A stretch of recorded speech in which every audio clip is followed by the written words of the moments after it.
திருப்பூரில் தொடங்கிய நூல்களின் கண்காட்சியை பல்வேறு நாடுகளைச் சேர்ந்த ஏற்றுமதியாளர்கள் மற்றும் உற்பத்தியாளர்கள் கலந்து கொண்டனர். திருப்பூரில் உள்ள IKF வளாகத்தில் 16ஆம் ஆண்டு யான் எக்ஸ்போ கண்காட்சி தொடங்கியது.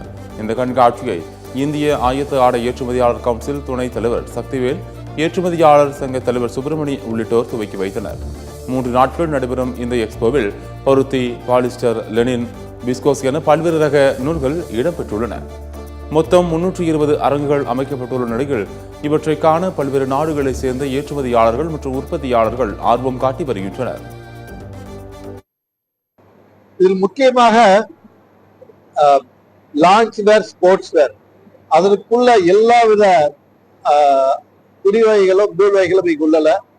இந்த பேரினால் கண்டிப்பாக திருப்பூர் பயன்பெறும். ஜிஎஸ்டியின் காரணமாக கண்டிப்பாக திருப்பூர் உள்நாட்டு வர்த்தகம் சரி, வெளிநாட்டு வர்த்தகம் சரி, கண்டிப்பாக பெரிய மாற்றம் ஏற்படும். குறிப்பாக 10-15% வளர்ச்சியை எதிர்பார்க்கின்றோம். எங்களுக்கு இந்த அமெரிக்க வரி விதிப்பின் காரணமாக சற்றே பின்னடைவு இருந்தாலும் நிச்சயமாக நாங்கள் எங்கள் இலக்கான 10-15% வளர்ச்சியை நோக்கி கண்டிப்பாக